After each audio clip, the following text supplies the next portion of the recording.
Well, hello there, everybody. Welcome to another episode of Reviewcade. I am Nick, the Worm Gamer. Andrew! And welcome to more Dead Cells. And, yeah, Andrew still has or I should say we, because we both play, have the fire shoes still, which is really, really helpful in increasing those tactics. I just like watching the way out of bed. Can I just say I'm proud of how far we've gotten? Yar. Oh, those kunai, they're so wonderful. They make the bleed so real.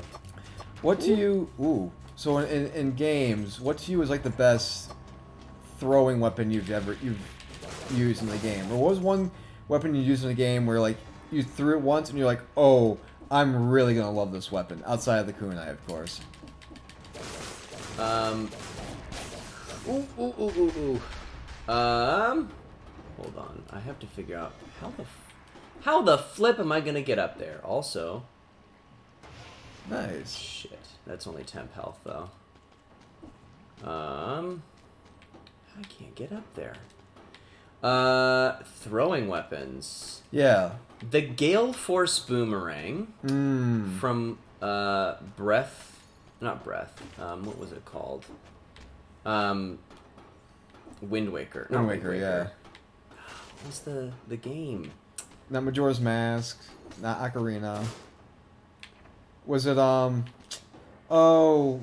it's the one that, like, not a lot of people like. Twilight Princess. No, not Twilight. It was one after. I think that was... I could have sworn the one after Twilight was... I think it was Ocarina. Ocarina of Time, the first Legend of Zelda for Nintendo 64? I think so. No. Or was Majora's Mask? So Either way. It goes Ocarina of Time, Majora's Mask, then Wind Waker, then Twilight Princess. It's the one after Twilight Princess that I cannot for the life of me remember the name of. Oh, what is this? Oh my god! You... Yeah, because they made a Zelda for GameCube, didn't they? Ooh. There was no way I was getting past that, dude. What the fuck? Oh my god! It's just Twilight Princess was between GameCube and Wii, and then it was the Wii game. Right. Skyward Sword. Skyward Sword, yes. That's the thing. I'm like, what Twilight Princess? I'm like, there was something missing. I'm like, oh, it's the one that they're literally remaking for Switch. It's Skyward Sword. Oh my lord, I lost my kunai! We lost everything, man. God, this game is merciless. It is merciless. Also, I just want it's interesting. If all the Zelda games Nintendo could have remade, they chose Skyward Sword and not like Ocarina. I actually want to change my answer because when I got the Omni Beam in fucking Metroid, boy. Woo! See, I didn't have a GameCube or anything like that, so I never played any of the Metroids. I played. I strike that reverse. I played a little bit of like the first Metroid for GameCube, but never like sat down and actually like, played through it. I played probably like 20 minutes of it because I was at a friend's house. I had I played all three. So Metroid Prime 2 Echoes, which is easily one of the most important games in my opinion. It's also GameCube. It also has literally the best, one of the best themes, the Dark Samus theme to listen to. And then Corruption, which was meh. Yeah. It was okay. It was their attempt at using the Wii controls to really... Since we're on the topic of Metroid, over under Metroid 4 gets released, let's say 2025. Over under Metroid Prime 4 gets released in 2025. Okay. So if you say over, it's gonna be like over after 2025. If you say under, be under. So if you had to guess, what'd you say? I'm thinking. I don't think 2025. I would think 2024. It has to at least be 2024 for it to come out. God damn it. because it got teased in like, what, 2018, I believe, 2017, 2018. I was still in Virginia when it got teased. It was actually my last year in Virginia. I think it's gonna be before 2025. Yeah. 100%. Do you think it's gonna be a first person? Yeah, it has to be. They really screwed up with the one that they released for like Wii U or whatever. Yeah. That was like Metroid. It's like Samus's Return or something like that. Yeah, bad. Oh wow, these I can.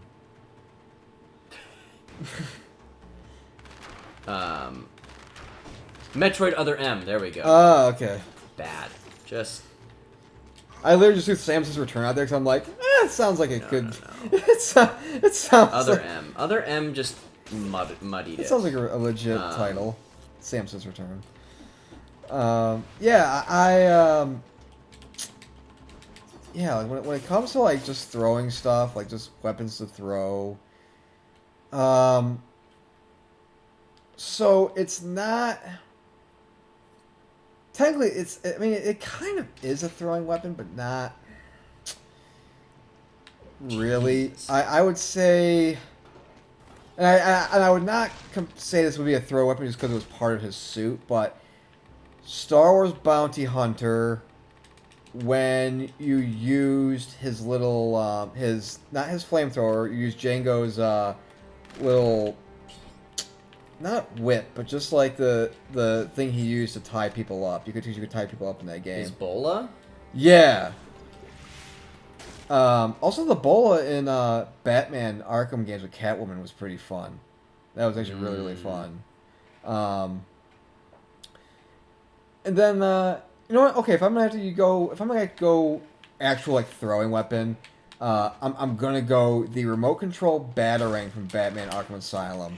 Using that to have to, I believe it was Arkham City, having to use the remote control Batarang, which you can control, to literally solve a puzzle that opened a door which allowed you to go forward into the, I believe it was the Iceberg Lounge. I think it was a Trapped Penguin set. You had to like go up over through this like small hole and then hit this little switch.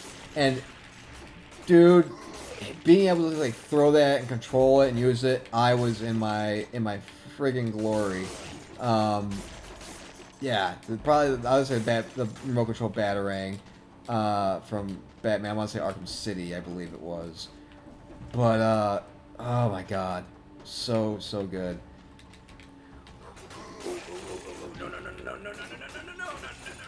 Aha. Okay. All right.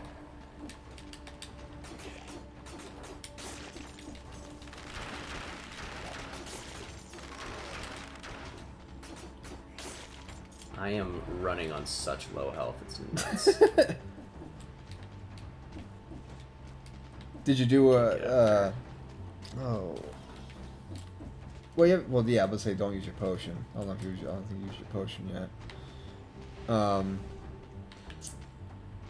dove back into Mortal Kombat 11, and man, the game's so good. It's so good. It's one of those games I really want to play in my stream, which I might do this week.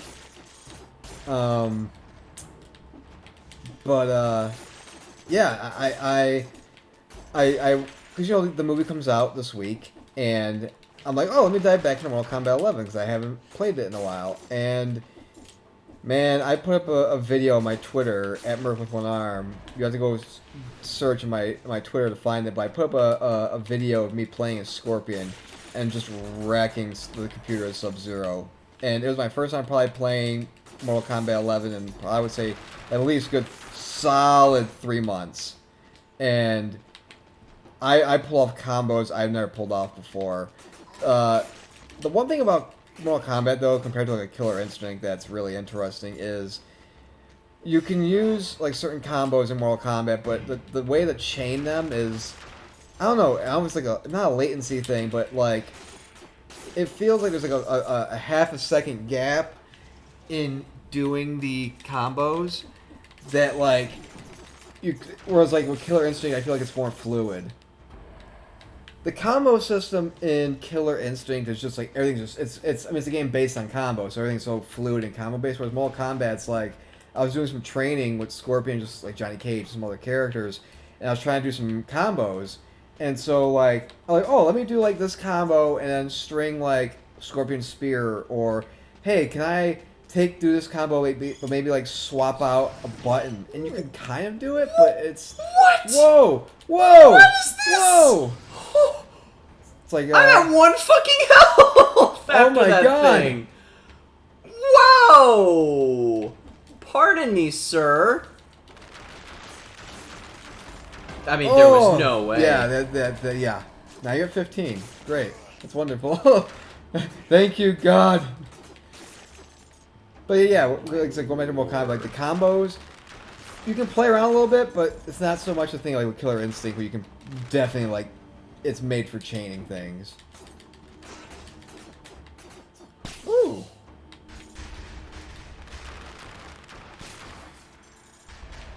One of those little fucking bat things. I'm not dealing with that shit. Dude, it's like a homing bat that's just like... Oh my God. Oh.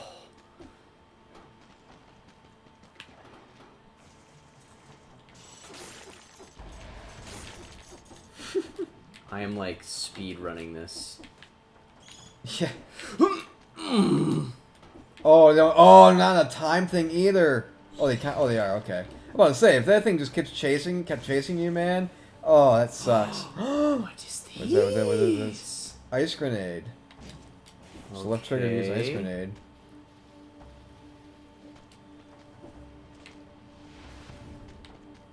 Whoa! Whoa! I thought he was dead. No! Tell you what, this is definitely a game where you have to treat it like a fighting game, where you have to like literally stay on the attack. I legit thought that Scorpion was dead. And yeah. He gave me my comeuppance. Again, it's one of those things where you literally have to like stay on the attack. To borrow a phrase from my dad. My dad literally, like, the reason why I wouldn't say great, but I would say like decent to somewhat good at fighting games is because like my dad would take me to the arcade and I would be playing like Marvel vs. Capcom or whatever, and he never played because he wasn't really a gamer. Like trying to teach my dad how to play like NBA Live or just anything, it was hilarious, but also like he would get so pissed because like I remember I was playing him in NBA Live 2002. This is again back in the early 2000s for the original Xbox, and I'm beating him, and he's like, "Nick, fucking let me score, goddammit!" Like it's like Jesus. He's like, "I'm not as fucking good as you are." And he would get like, it wasn't like he was playing around. He was legitimately pissed. He's like, Jesus, he's like, just shut the fucking ball, and I got, you know, like, I just got the rebound, and you fucking steal it from me, and you score, and you're up 20 fucking points. You know, let me score, let me have some fun, Jesus. But he would be, like, behind me, or to the side of me, at the arcade, just be like, stay on the attack, coach. You know, he'd be coaching up, like, oh, you know, jump. Like, he would be into it. And he was, like legitimately into it. So, like, a lot of my things was like doing combos and like learning how to stand the attack, especially when I'm playing roguelike games like this, where you literally have to like beat the hell out of somebody and just not let up. Like I got some of that from my dad. So thank you, Dad, for instilling the idea of never stop smashing a button until you know your enemy is literally dead and that health bar is gone. God, no. Oh, yeah, those little like bear traps where the hell they are. That's not what I wanted. This is what I wanted.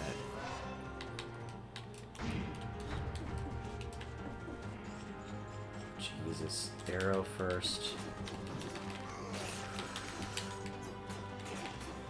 Come on. Get me out of here.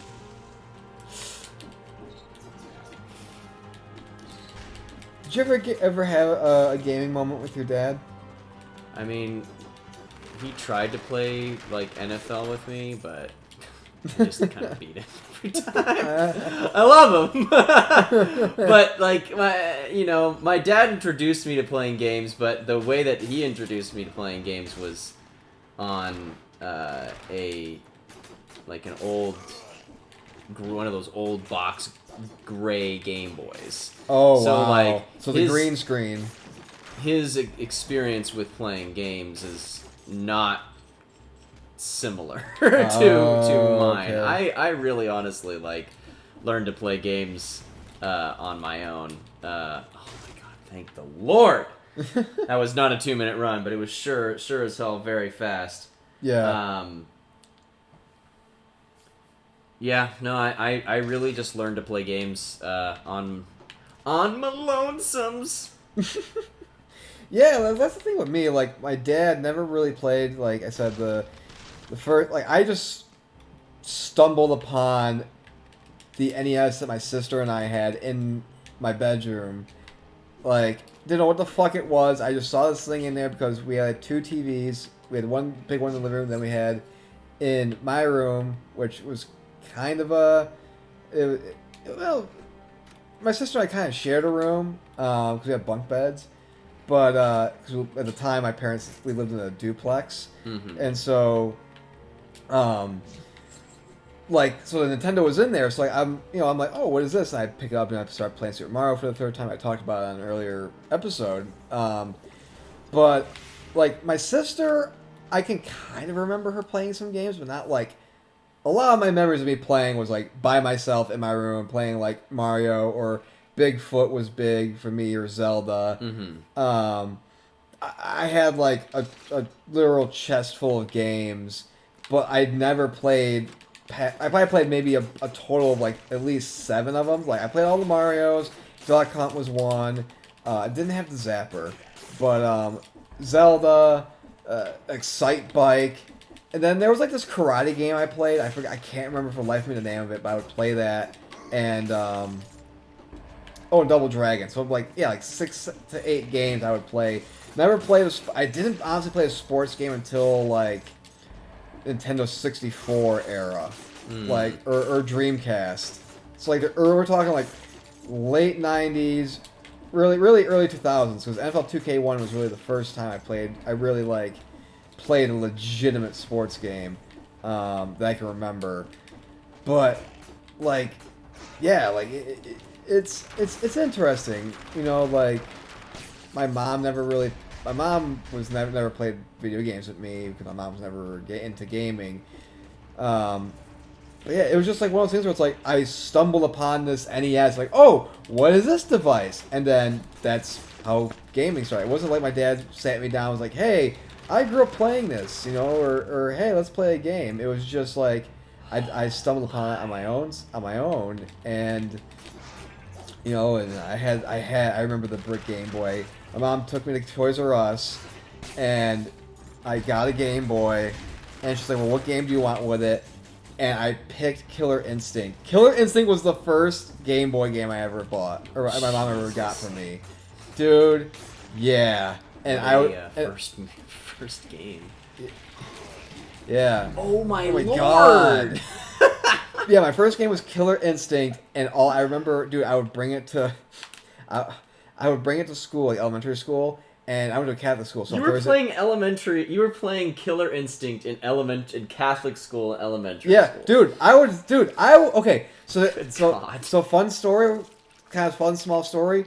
So the Catholic school I went to, each day we had like a special class or like a certain event we had to go to each week. So like Mondays was computer lab, Fridays was we had music class, Tuesdays was art, Wednesdays was gym, but Thursdays the entire school had to go to church because there was a church next door. It was of course the same church, shared the same namesake, Sacred Heart. So every Thursday at noon we had to go to church for mass. I was playing Killer Instinct in church, because especially in the wintertime, I would have a jacket, and I would dip my head and like my arms in my jacket, and so like teachers, I never got caught, and I'd be playing Killer Instinct in church, and I would be like have my head down, pretending I'm playing, and praying, and never got caught, And I'll be playing Killer Instinct during church. The Lord would be very proud. Yep. But that's going to do it for this episode of Reviewcade. As always, be sure to subscribe to our channel if you like our content. And also, be sure to click the bell icon to receive notifications when new videos go up. If you don't do that, you're not going to know when new videos go up, even though they go up every Monday and Wednesday. But hey, when you click that bell icon, you get the thing of, oh, the new video's up, I can go watch it. And also, be sure to follow us on social media. We're at facebook.com/ReviewCade. We're also on Twitter at ReviewCade. And we're also on Instagram at ReviewCade as well. I am on Twitch. I stream at least 2, maybe sometimes 3 days a week. Twitch.tv/Merc with one arm. I stream for about 3 to 4 hours around there. Be sure to check that out. And also, as always, we are partnered with the American Association for Cancer Research as part of the Players vs. Cancer team. Be sure to check out aacr.org and playersvscancer.org to learn how you can help save lives by funding life-saving cancer research. And also, if you're interested in joining Players vs. Cancer, be sure to go to playersvscancer.org to learn how you can become part of the team. But that's going to do it. As always, we will see you next time with more Dead Cells. We'll see you on Wednesday, everybody. Oh, my Lord. Bye!